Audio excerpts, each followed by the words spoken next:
Section 20.9 Spin crossover complexes. A transition metal complex may change its spin state from low spin to high spin, or from high spin to low spin, in response to an external stimulus, such as the temperature change or even the pressure change. And this is called spin crossover. It's more common to observe spin crossover in 3D transition metal complexes than 4D or 5D. This is because in 4D or 5D transition metal complexes, the 4D orbitals and 5D orbitals are much more diffuse than the 3D orbitals. And that means the overlap between the 4D orbitals, 5D orbitals, and the ligands are more significant than the overlap between the 3D and the ligands. And that means you have a larger crystal field splitting parameters in the 4D and 5D transition metal complexes. And that means 4D and 5D transition metal complexes almost always favor the low spin electronic state. And you need to actually increase the temperature very significantly to convert the low spin state to high spin state for those 4D and 5D complexes. But now let's get back to the 3D transition metal complexes. The energy difference between the low spin state and the high spin state is often small, especially when this delta O in an octahedral complex is roughly the same as the electron pairing energy P. So when delta O is roughly the same as P, well, there's a balance here. There are two opposing factors, and then the energy difference between the low spin and high spin is small.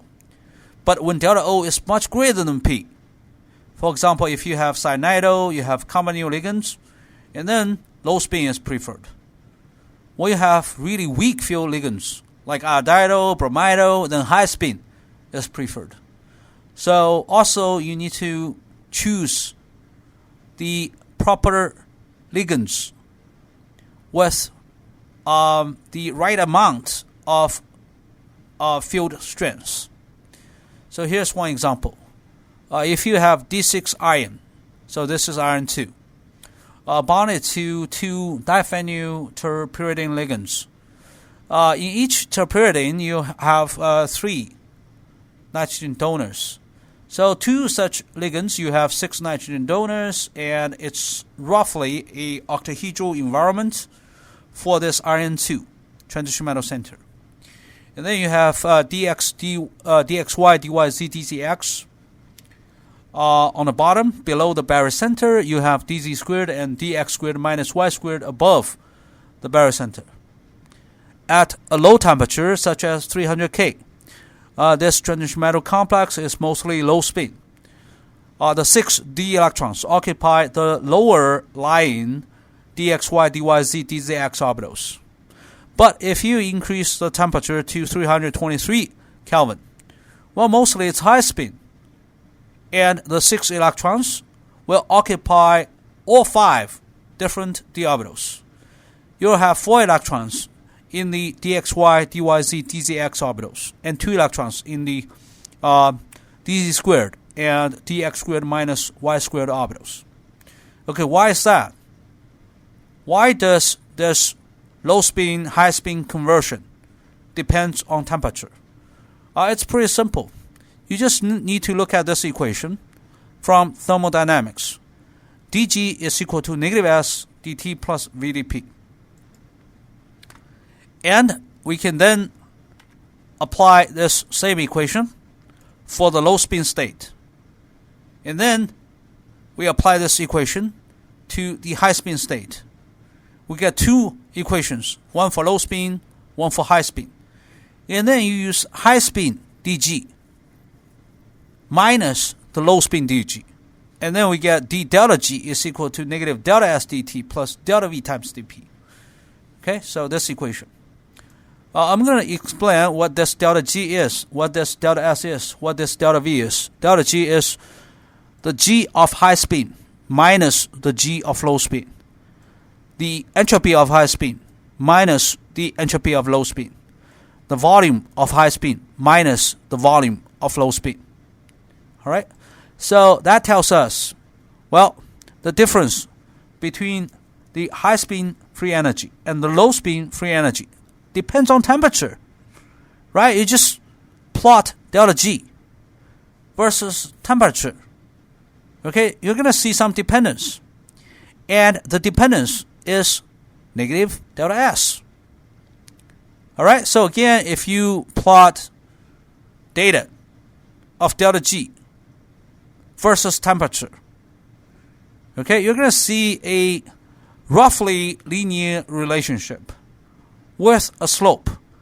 And that slope has a physical meaning. That slope is negative delta S. And now I want to tell you, the entropy of the high spin state is always greater than the entropy of the low spin state. So this delta S for the low to high conversion is always positive. Why is that? Well, in the low spin state, all 6 electrons occupy only 3 d orbitals, dxy, dyz, dxg. But in the high spin state, well, 2 electrons will go into the dz squared and dx squared minus y squared orbitals. So there's more distribution spatially. That results in a larger volume and a larger entropy. So that's actually reason 1. Reason 2, more important. Remember, in an octahedral transition metal complex, dz squared and dx squared minus y squared interact with the ligands, interact with the linear combinations of the ligands with the same symmetry. Right? Remember EG symmetry? And then they become the anti-bonding orbitals, while the EG orbitals from the ligands become the bonding orbitals. Alright? And non-bonding orbitals are more diffuse. Anti-bonding orbitals are more diffuse than non-bonding orbitals. So again, if you recall, in a perfectly octahedral transition metal complex, you have EG orbitals, you have T2G orbitals.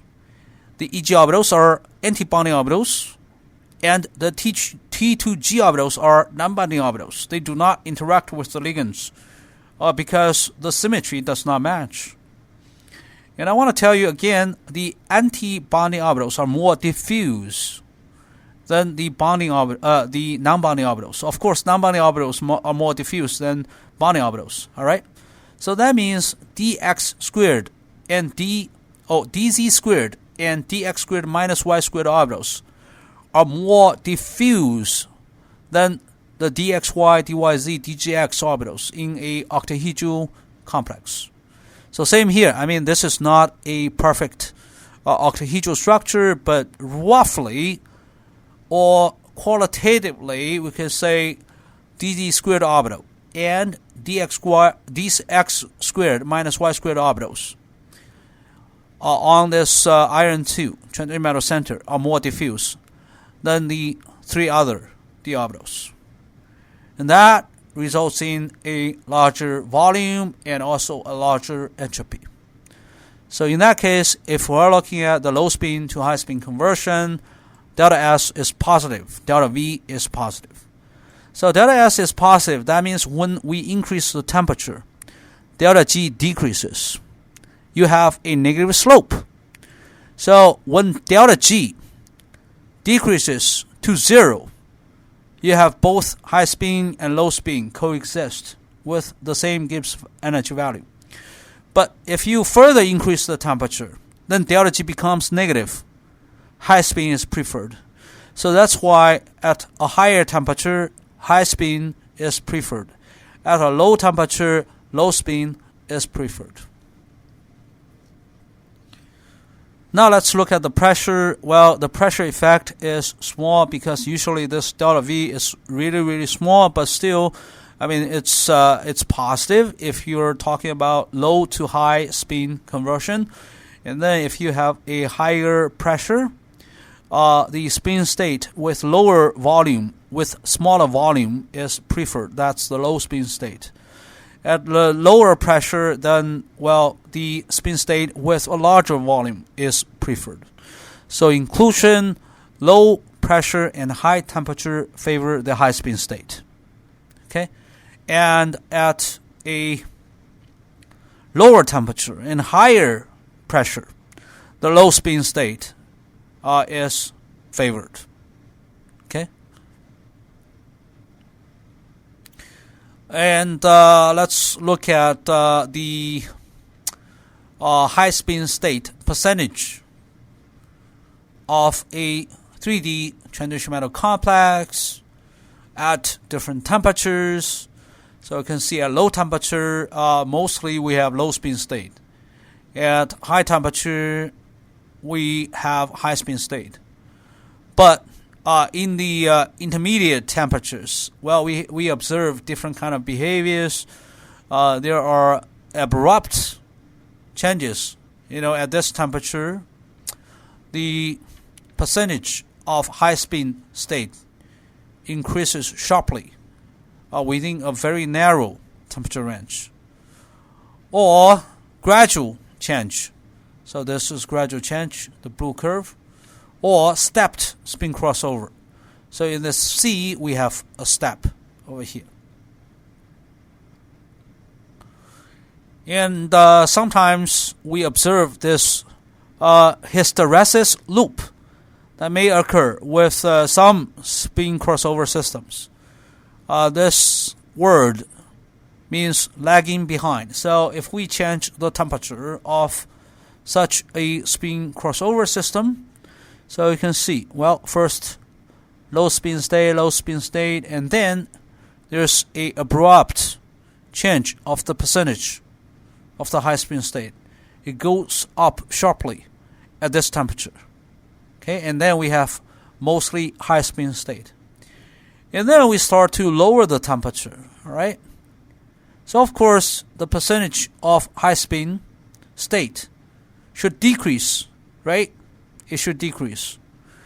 But this sharp decrease temperature and this sharp increase temperature are slightly different. So it's going to form a loop here. It's called the hysteresis loop.